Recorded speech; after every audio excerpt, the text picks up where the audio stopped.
Fine. Hello, and welcome to another episode of the Knock and Talk podcast, where we're knocking on ideas and talking about them. We're going to jump right in, and... I'm Angie. Right. And you're Professor D. Right. We're just going to start off with doing a little shout-out to, a little partner organization, the Friendly Bookshelf. You can find it on Instagram, Instagram by now. account. Yes, and it's really just focusing on literature and some philosophical concepts. It's new for now, but later on, I believe they will be doing also debate posts, hold little forums for discussion. So feel free to follow, and who knows, maybe if you interact enough with Friendly Bookshelf, you might even become a member of the administrative team. That would be nice. Yeah. We might even have an expansion pack. Yes, but that's in the works. That's in the works. But stay tuned. And absolutely follow Friendly Bookshelf. We'll definitely mention it again. Yes. All right. Comment if you like Friendly Bookshelf. Not right now. You'll have to look through our content and then give us an informed opinion. But suppose we're on the topic of the Friendly Bookshelf, I guess we can talk about books. Anything you've been reading lately? I think I started the book, the Anarchy book. What's it called? Post-Scarcity Anarchism by Murray Bookchin? Yeah, Bookchin, right? I started on the bus, but then I had to get off immediately, so I read first page of the introduction. What did you think about it? Was it confusing? Was it interesting? I thought it was interesting, but I forgot the content. It was a couple weeks ago. Because what I've been actually reading is this. Right? What is this? The Kafka collections. The Kafka. Oh, okay. The Kafka stories. Right, because this is my favorite author. Yeah, I know. I want to look more into him. I read Description of a Struggle. I did not like it. You read the whole thing? Description of a Struggle? Yeah. Yeah. Because I'm halfway through it, and it's so dreamlike. I didn't expect it to be Really? Yeah. Do you even get that from it? Because it's so surreal, because he's always saying, and I willed that the trees would become pine trees because I liked them or whatever, or I willed that the road would become less steep and less stony. He said he also commanded vultures to come down and watch over the guy. I just didn't get anything. It just looked like a whole entire, just a mess. How some paintings, it's I forgot the guy, Pollock, was it? The one who just fucking slammed. I don't know. Yeah. Slammed all the paint onto the canvas and just called it a day. So, I don't know. One of those artists did that, or was that a style of art? But I'm not sure. But that's just how I saw Description of a Struggle. It just looked like whatever came into his head. He just plastered it onto the book. I like it so far. I feel like I see where he's going with it, but I don't know. If we do that other thing with the Friendly Bookshelf, I would definitely like to do literary analysis type things. Yeah, definitely. We break down stories like that. Yeah. So, of course, literary analysis is always not necessarily a fun topic, but I think that's fun. It engages in critical analysis, which it could be used. It could be used. As it could be useful in almost every aspect of life. But aside from Description of Struggle, I think I've voiced my opinion that I'm not a big fan of it. I have been reading Three Comrades by Eric Maria Remarque. Where'd you get that book? Mr. Anchi decided to lend it to me. Thank you, Anchi. Well, I never read it anyway, so. Right, but I kind of dived into it. I've had it for about a week. I'm already, 270 pages deep, and I can say with confidence, not a big fan of it. It's boring. But you like the other book? Yeah, I do like All Quiet on the Western Front. By the same author? Yep, by the same author. It was made, I believe, 7 years earlier. And the whole setting is in World War One. Following Paul Baumer. And there was even, I think, 2 movie adaptations. Yeah. One in 1930 and then one in 1978, I believe. I haven't watched the one from 1930, but the later movie was amazing. I loved it. But the book, I gotta say I didn't enjoy it as much because I guess the movie, it's kind of everything's visualized for you. You enjoyed the movie more than the book? Yeah, I know, it's surprising because most of the time it's the other way around. But I don't know, maybe it's just the chaos presented. Sometimes it could be a good movie, Yeah. I'm not saying that the book was horrible. I mean, it was a good book, but I feel like the movie engaged me more in a bit. Maybe because my imagination in regards to like stories isn't amazing. That's I'm more of like a straightforward guy. But anyway, Three Comrades. So far, to me, it's about the life after World War One for Germany. So the whole story is taken from a perspective of a World War One veteran that fought for the German Empire, right? And how he experienced his life after the war, and it's like a focus on misery in life, but not all the time. You still have some normal adulthood things that he talks about, or maybe it's some woman that he starts to meet. If I recall right, her name is Patrick, or Patricia. I forgot. But it's not something horrible, but it's not something I would read. Right? I'm not saying it's. It's boring to me because I'm not a story guy. I'm more of a nonfiction guy, as I said before. But surprisingly, I don't know.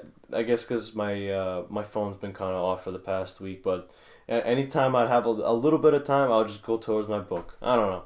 Maybe I'm just hoping maybe something interesting will get added in. But I know while I was reading it, if it was some kind of mention to the war, I knew I would get glued to the book. Because maybe he would mention some kind of facts or some kind of concept that would that I know about. There's also another point in the book where the girlfriend of the main character Robbie or Bob, she started to have some kind of medical issue, like some serious medical issue, and there was a whole entire, I think, chapter dedicated to that. So I was glued to that because there's a possibility she might die, or she might not die. She'll be okay. So that little part obviously kind of brought me in. It kind of engaged me a bit more, but still the rest of the stuff not so much. But other than post scarcity, anarchism. And the Kafka books. So yeah, anything else that's really tempting you? I know I'm kind of hogging the airlines here. No, it's okay. I was letting you go there, but the that I'm reading right now, I don't think so.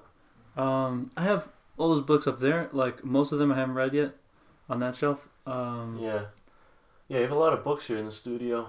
Yeah, right. The Great Tales of Horror and Supernatural, right? Those are all short stories, right? And it's like a collection. I think it's like 30 of the classics and 30 of the... It's like classic masters and like new masters or something like that. So like in the new one, there's one Stephen King. And then in the old one, it's like... I've never actually read Stephen King. Have you ever read Stephen King? Yeah, I have The Shining right there. Oh, okay. But that's it. I only read that. And they're going to be the short story. The Shining was good. It wouldn't... the ending of the movie is different. Like I saw the movie. The movie's much different because it wouldn't work the way the book... Because in a book, like you're reading it, the way in the movie, I see why they changed it. It wouldn't work. Shining... Okay, I'm kind of bad with the pop culture here, but is Shining the one where you have that guy who's, he has an axe and he's Jack. Yeah. Here's Johnny or something? Yeah. Oh yeah, here's Johnny. Yeah. Oh, okay, that one. That's all I know about the movie. I've never read the book, never watched the movie. The book was good. Right? I don't know. Well, okay, good. How? Explain. Like, what was it about? Shit. You know what? I read it for English class in junior year, I think. We had to read an American novel. Do you remember any little details that stuff? Yeah. Anything interesting? I think it was interesting how he actually explained what The Shining is, because The Shining is supposed to be like, if anybody has a shine, they have like some telekinetic power or whatever, right? And the stronger the shine, the stronger their ability is, so they can, communicate with other people with the shine across vast distances or whatever, or something like that. Talk without words.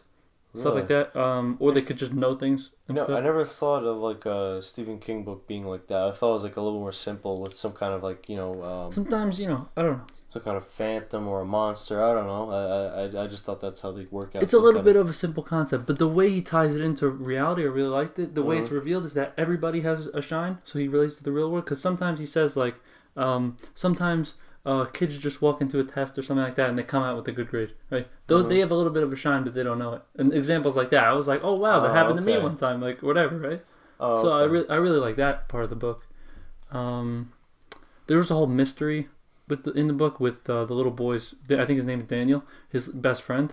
Mm-hmm. And I don't want to spoil it, but in the end, it turns out somebody we know in the story. But like you don't know. It's like he just sees this guy all the time. Oh, okay. And you don't know who it is. Yeah, I was considering reading a Stephen King book, but again, I'm always pretty hesitant to approach this kind of books. He is like a mainstream guy, like mainstream horror. Yeah. So I know what you're talking about. Like it's like, plus as I said many times already before, that I'm not really a fiction person. Oh right, I was gonna say I'm more of a story guy, like unlike you. Like okay, when I was young, I used to what was it called? It was by R.L. Stein. Yeah, Goosebumps. Goosebumps, yes. Of course.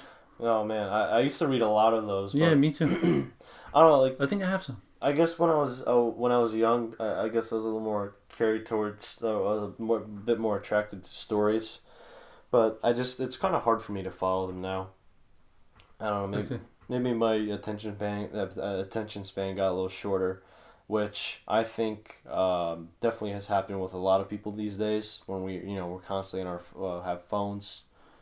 Anyway, speaking of nonfiction, if you look at this shelf, this is a science shelf. Yeah, I see. Look, That's also I got Richard range. Dawkins right there, The Selfish Gene. I want to read that. Mm-hmm. I haven't done that yet. Yeah, I got some pretty interesting books though. If you look there, you see that green one? Look, get that. Another green one. It's thin. What are you talking? It's like greens right there. Yeah, grab that, open the cover, and look at the name. That's my ex-girlfriend's. Look at the name, I can't say it on the thing. Look at the name.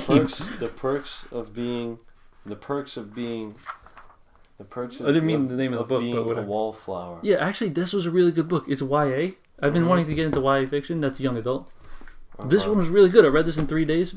It's really fucking good. All of its letters from the main character. It's just one of those books where you just can one more page. Bro, I was grinding this book. It's mad good. I love books like this. I love those books too. I actually, I was assigned a book over the summer. By my college. It was called I'm trying to think. Wait, really? I didn't have any of those. It was by Akhil Sharma. Oh, I saw that. That's why you read that. I was like, I didn't think that was a book you might read, but it was like something with water. Yes. I read that. I read your post. I mean, I read Friendly Bookshelf's post. Okay. Spoilers. Question mark. Spoilers. Professor D. He does run Friendly Bookshelf. Yo, maybe he does. Okay. Maybe he's one of the admins. Supposedly. Perhaps. We have some insider information. Yo, maybe there might be... Family Life. Family Life. That's right, yeah. A novel by Akhil Sharma. Right. And, why did they pick that one? It seemed like so random, like... I don't know, it was an immigrant novel, which... Did you like it? It sounds like you liked it from the post. Yeah, I really did like it. It surprised me.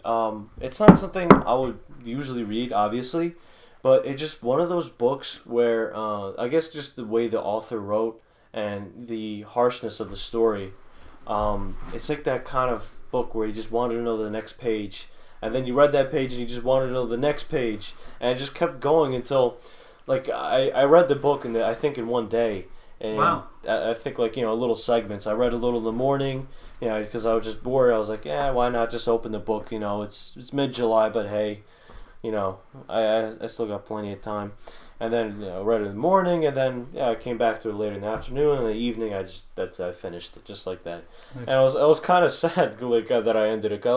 I usually don't get those kind of books because usually when I read, I get a book that is really hard for me. That's really challenging for me. Something that, like Hobbes Leviathan. Yeah, like Leviathan or Capital, right? Something I'd have to write notes for each page to understand. Right. Yeah. Right? Like a book like that's actually like entertaining, all right? And it was funny that at the moment I realized that most of the time when I read, it's me struggling to do something, struggling to learn something. Yeah. And it was like that one book that that they're actually something that I was entertained with, and I guess I kind of deprived myself of that for many years. And it's not something that was bad, really. I mean, I like learning. I like the struggle of learning, but it's not. But the entertainment part, I I guess I don't need it that much as me satiating my desire to learn. If you want this one, I'll lend it to you after you finish 3 Comrades. It looks like you're pretty far in there. So yeah, I mean, I should be finished with 3 Comrades pretty soon. This one's really good. Like, yeah, I've never actually read a young adult. I've read like story, like 2 or 3. Like I'm trying to figure out. Look, it just okay. I'm assuming it's talking about young adults. It's like everyday life that we go through because we're young adults. Like, so, but it's like high school life, high school novel. Really? No, I would think. Not this one, but I mean, it's a little bit of high school one. But I feel like it would be very stereotypical, especially if you have some kind of older author. Like it's gonna be very stereotypical what teenagers do. No, what do you think when you read this one? No, why I like it so much, and I wrote this in my journal as well. It's like, I feel like it's not only realistic, but it captures. This is how I wrote it. I think it captures something about life that I can't explain. So there are so many things. There are things that happen in this book, and it's just like you think that this could be a real person. Mm-hmm. It's hard to explain. Like, I feel like these are actual things that happen to real people. Even though other books I've read, it's realistic, it's not fancy, it's not fantastical, whatever, right? Mm-hmm. But in this one, I feel like real lives went into this. I don't know how to describe it. Mm-hmm. I don't know. But it gave me a feeling, like when I was reading it, I just couldn't put it down. Well, I mean, that sounds like a good enough recommendation to me. I'll definitely read it up. All right, good. But after 3 Comrades, we'll switch it up. That actually kind of... See, look, this is the library. Yeah. Studio/library. We're working on it. Yeah. We're working our way into it. That actually kind of interests me, talking about stereotypes. What do you mean? Stereotypes about what? Well, like teenagehood. Oh, Like one of the big stereotypes is the high school hierarchy, where you have Mr. Jock or Mr. Chad, whatever they call him nowadays, right? Who's at the top, right? Who gets, and we can't deny that there's also a sexual market in this high school hierarchy. Oh yeah. Where you have I don't know, some Stacy. Right. I know that's the use. Chad and Stacy. Those are the 2 names they use a lot. It's funny, but I've spoken to a lot of people that are like they're 3 or 4 years older than us. Some of them even like 8. I spoke to one guy who graduated like 8 years ago. And they all tell a very different story of what high school was like than what our high school experience is like. Like our high school experience was a little hierarchical. No, a little bit. You can see I don't think there was any hierarchy. I think it was just a bunch of groups fragmented into their own little circles. Okay. As compared to the many people I've spoken to, like I see the common pattern that there was this one popular group. Right, and they were like the most highly valued. I see. Like something from them or some kind of content from them would be more highly valued, but like I just didn't see that in our school. Like we didn't value someone higher than this. Like maybe I just wasn't fully integrated. Not fully integrated. Yeah, we're on the fringes, bro. I don't know if we were on the I don't know. I never questioned my place. I didn't really see it as that important. But I think the stereotypes were a lot more like, okay, if we watched a movie from the early 2000s about some kind of teenage high school movie. That the stereotypes there are absolutely ridiculous. They're so exaggerated. So. But I'm thinking, how exaggerated was it back then?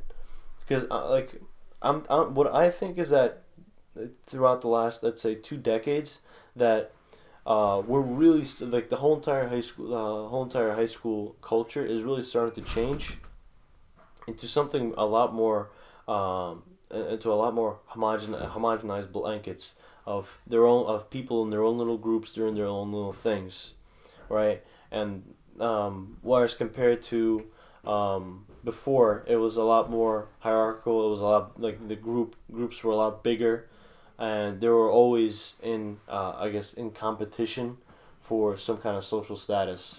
I just didn't see that. Anyway, little sidetrack aside. Yeah, it's interesting. I want to talk about another important issue. Oh, wait, hold on. What? Literature. Wait, hold on, wait. What about literature? I'm going to say Kafka's my favorite author. Also, look into reading. I would recommend, since you read Description of Struggle, I would recommend either Metamorphosis, which is the first one I read, or Hunger Artist. Hello. Yeah. Yes. Mr. Hunger yes Artist. Or no? Yes. Yo, yes. that should be my name Definitely, on the podcast. Yes. Anyway, I've actually spoken to several people who recommended Metamorphosis. Really? Yeah. Yo, introduce me to these people. Including my grandma, who read it. Fuck. Who read it like probably several decades ago. That's awesome. Yeah. I think a lot of Russians maybe read Kafka. He's like, okay, question mark. Sorry about that.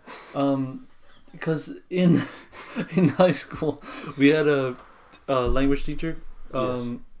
They were doing. Remember we had the oral exam. For Russian? Yeah. Well, yeah. Anyway, we had the oral exam, and I was talking to her, and she, in Russian, she's like, favorite author, and then I answered Kafka or whatever, and afterwards she was like, oh, do you really like Kafka? And I was like, yeah. And she's like, oh, I read that. So maybe it was a part of the schooling in Russia or something like that. You know what I'm talking about? The thing is, I think reading was just like a really big thing back then. Oh.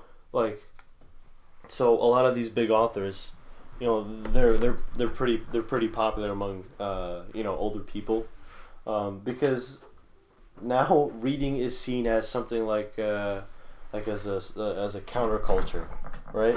It's something abnormal.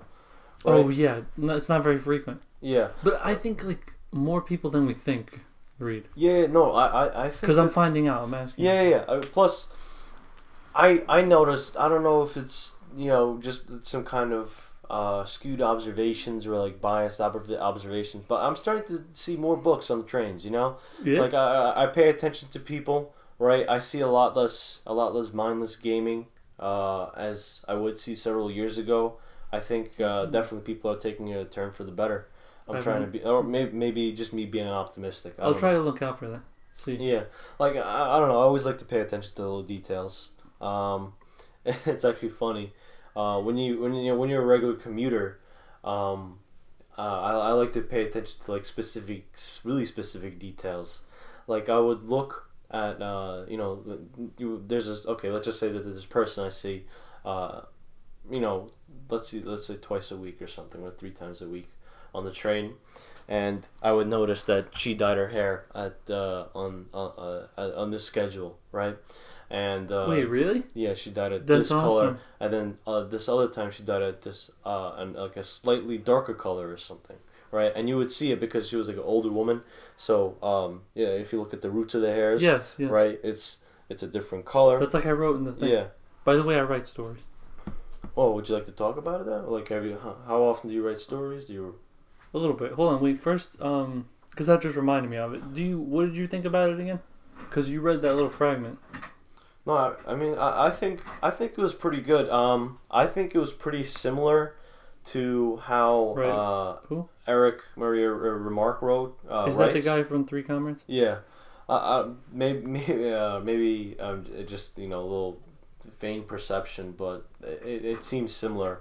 Well, you were saying, I mean, you're reading Kafka, so that's just like maybe older style of language. I think it's the older. And maybe it was Kafka. He wasn't English, right? No, German. German. Spoke German, yeah. Yeah, both German. So I don't know. Maybe they were translated at roughly the same time. Oh, that's so interesting. you have. It's the same type of old language. Yeah. So it was translated as a similar, archaic form of English. Not archaic, but just say older.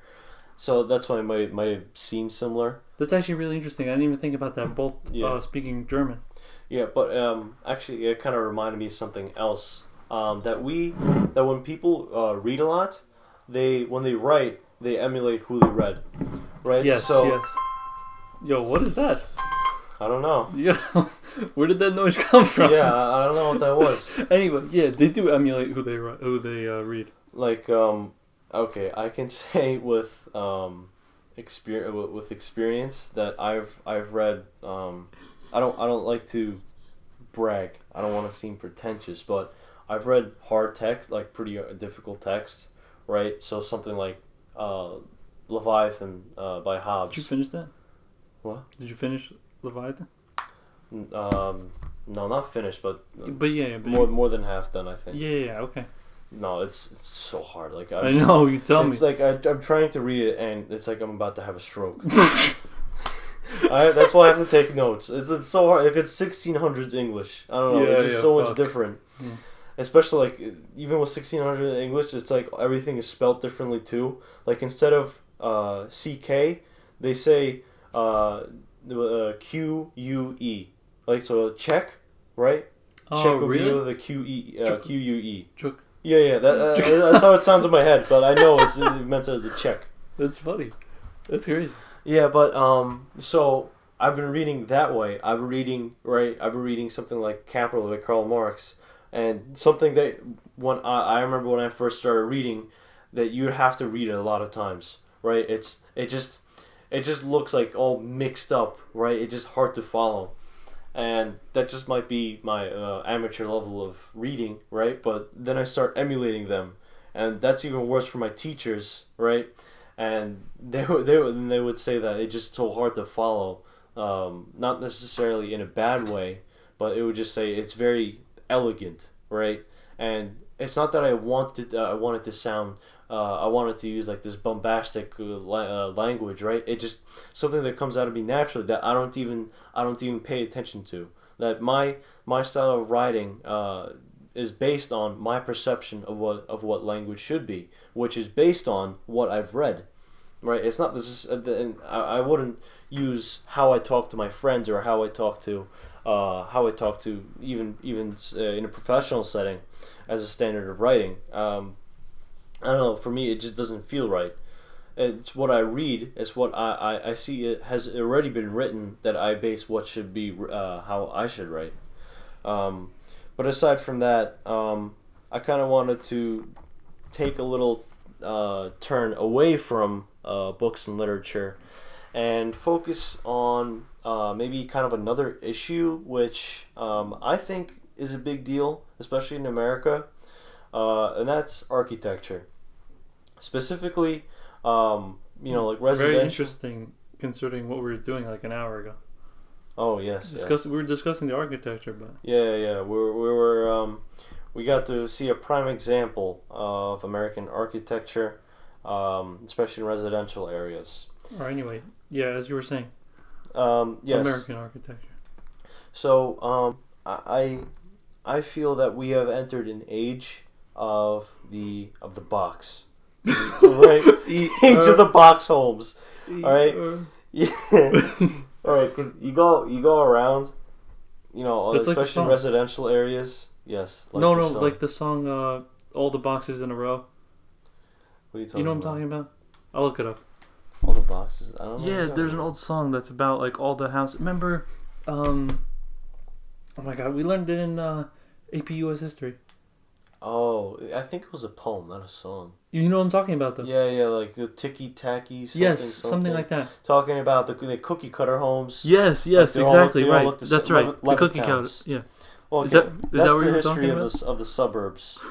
When it came from the Levittown concept. Right. And ever since then, it has been spreading like a virus. And I think it's detrimental to our civic life. If you look at the infrastructure of how do we place residential areas, it's completely unhealthy to what our civic life should be. Because I think that infrastructure should foster community interaction. But when you just put them in forms of rectangles and put us in boxes, what do we think? What we have a perception of what our living arrangement is, of what we live in. So when you give the citizen, right, the box that they live in, and this right, this box that they live in, a very simple box. I'm kind of using a pessimistic view on the of suburbia, but it's if you look at the houses that are being built, they're very simple. They use mainly wood as material, and so they're very easily built. Pretty cheap, and very, as I said before, very simple. And I think that's very interesting. I don't know if this was the point you were making, but that reminds me of I found something. Like if you have, let's say we make all American house or whatever, all houses monotonous or whatever. That's very interesting. Maybe that could influence people's thinking. Like all they see is the same. All they don't think of new ideas. You know what I'm talking about? It becomes a place that's not worth living. Is that what when you don't dedicate, a considerable amount of mental power to designing and making a place that you live in. No, I don't. No, yeah. That's it. Yeah, little boxes on the hillside, little boxes made of ticky-tacky, little boxes on the hillside, little boxes all the same. Yeah, that is it. Oh, so it is a song then, never mind. Yeah. It could have been a poem made into a song. Yeah, that's true. So anyway, when you don't dedicate that much mental power to designing and making a place worth living, right? It becomes something that's not worth it, right? It's not worth defending. Oh, that's interesting. Yeah, and okay. Or taken care of, you think? Yeah, we're taken care of. If you go around and you see the endless line of shopping plazas and malls. Right. I don't see how we can value that, because all that is based on is serving the consumer, right? All this is about the consumer, and I think a consumer is a degrading term to assign to a person, because you're treating them as just just consumption. Yeah, that's it. You're just consuming. You're not meant for anything else. But you're not creating or anything. That's interesting. It's a language, right? And when you the way the infrastructure is arranged, where it's all based upon cars moving, right? It's completely removing us from any interaction, right? Even if you have public transport, right? You foster some kind of commonality among the people, that we're all using this mode of transportation to get here. We're all experiencing the same levels of utility, and that's not something you get from a car. Because a car is something of a personal responsibility, that you're transporting yourself, right? That you're moving by yourself, and it becomes a commodity that is only for you. Speaking of transportation, that could transition into the next thing. But just before we do that, we were talking about Stephen King before. And I don't know, just on this track with the thinking, right? He said, I read it, whatever, that he said that what he does, and I read this on another website too, or seen a video, whatever, what he does to think of new ideas, or to help him think, or whatever, is he takes walks and goes a different way every time, or something like that. And I read something similar where to be more creative or something like that, let's say we have to go to school every day, take a different route, even if it takes you out of your way. I consciously avoid that. Taking a different route? Yeah, I always like to do it the same exact way. I remember, but anyway, I remember when we were going, I know how you like to see what you recognize to go, right. You know what I'm talking about? Anyway, because that, you see new things, I think, constantly, or you have to think of the new way to go, so it activates some creative... Because, for me, despite not changing my path and the way that I go to my final destinations in my commute, that I still see something different every day, because despite the path being constant, there's still a lot of variables that are present. Yeah, right, and it works around that constant path, and so I guess I don't really need that. I mean, if you're in Manhattan, you're bound to see different people all the time. Yeah, I mean, I've yet to see the same person on my commute.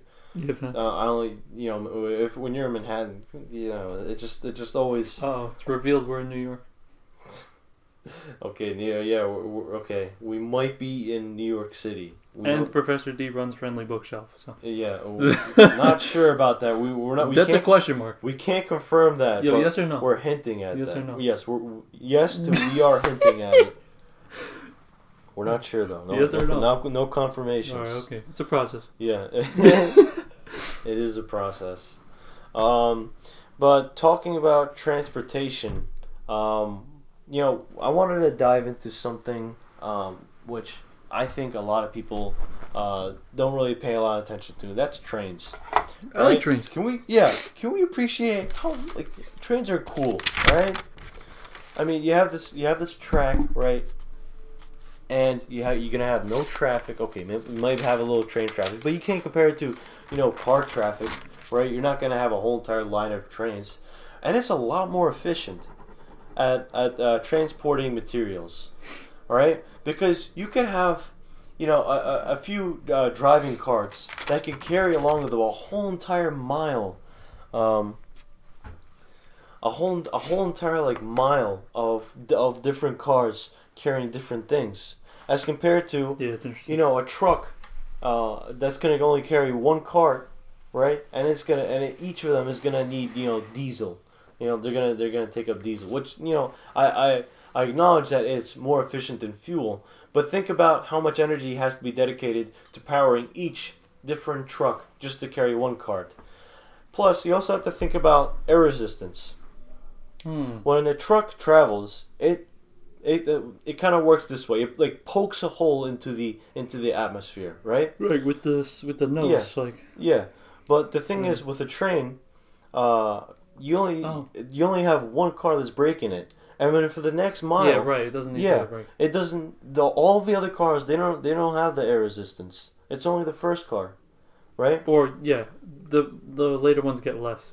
Yeah, less and less. I mean, it's not absolute, all right? Yeah. Nothing is absolute. But I'm just saying that compare 100 cars not getting air resistance compared to no cars getting zero air resistance. But the thing with trucks, every one of them just carrying one car. Yeah. And they're always getting air resistance. So you also have to take that into account for energy efficiency. But apart from that, trains, they're a lot more efficient in energy consumption. And I think trains was something that we definitely have to develop more in our civilization. Aside from transporting materials, bullet trains, huge thing that could be very efficient, and we see that it's very big in Europe, it's very big in China and Japan, but America, what's up? We still have no bullet trains. Okay, I think there is one line, but it doesn't go nowhere near as fast as it could. And it's just sad because it could improve our economy so much more than it is now. Bro, economy? Yes. Yeah, question mark. Which we supposedly live in. I don't know about that. Anyway, about I have to be honest, I don't know. I never thought about any of that. With the efficiency, I just like to take them. Okay, yeah. There is some aesthetic value to taking a train. I like the ones that go above ground, like the big trains, like you've seen in the movies. Yeah. Like those. The subway's alright. You know what I'm saying? Yeah. It's not nothing extravagant with taking the subway. I mean, it's a process. Yo, it's a process. I get lost. You get lost in the train? In the subway. You go the wrong way. You just have to look at the signs, man. Yeah. Whatever. And just sit in one spot and you won't get lost. Whatever. Anarcho-primitivists like me don't read. Right? No, too much technology. Yeah. They have a screen there. I'm sorry, I'm not reading that. I'm not participating in an industrial society. But aside from all the technical stuff, taking the train, it just has the aesthetic value. I agree. I like looking out the window. Just something classy. Yeah, looking out the window, and going back to last episode, we're talking about contrast and environments. Huh. Okay, when you're in a house and it's bad weather, yes, yeah, it's nice to feel. It's nice to feel that contrast. That you have a nice warm house. It's peaceful inside as compared to the bad weather outside, right? But in a train, not only can it be bad weather, right, and you feel the contrast, and you feel how you appreciate the internal environment, but it's also an object of utility. As you're traveling somewhere, you're getting to some destination that you need to get to. And it's just like this combination. It's just combination of many things that just makes trains, I don't know, just so attractive. Plus, it just looks cool. I mean, it's a powerful machine. Right. Like this reminded me when you said about how they transport things, and they're very effective in that. I was thinking like, oh yeah, when I was a kid, I used to have the trains. You connect the different cars or whatever, and I remember I had all the different ones like the flatbed car. The cargo car, some shit like that. The livestock car. Yeah, I don't know. I had all these different ones. Yeah, there was one from the zoo. That I liked all those. No, there's just something special about trains that you don't really see in cars. I mean, train, it implies a whole entire different dynamic in a community. When you have a train that serves or a certain group of people, as I said before, you're increasing a platform of commonality, where people share the same mode of transportation, and you're together, and you may face the same difficulties, like if there's some kind of problem with the train, or you might face the same benefits of the train, as like what if like let's say it's bad weather and you're all huddled and let's say none of you like it, you're waiting for the train, and then you get in and it's nice and warm inside. I know, that kind of small stuff. But I think we really have exhausted our brains here today. Yeah, we had a big day today. Talking about a lot of different stuff. We hope we've exhausted your brains too. In a healthy way. Yes. Okay, so also, don't forget, follow Friendly Bookshelf on Instagram. Yeah, come on, DM us. I mean, Professor D. But anyway, anarchists, message us, DM us. Yeah, or anybody, message us. Follow us. Leave a comment. Message us. Make a comment. Interact with us. Weigh into our discussion. What did you think? Yes. I don't know. Always comment. Let us know your thoughts. So we'll see you guys next episode. Guys and gals, we'll see you next episode. Good night. This is the Knock and Talk podcast. Thank you for listening. Yes.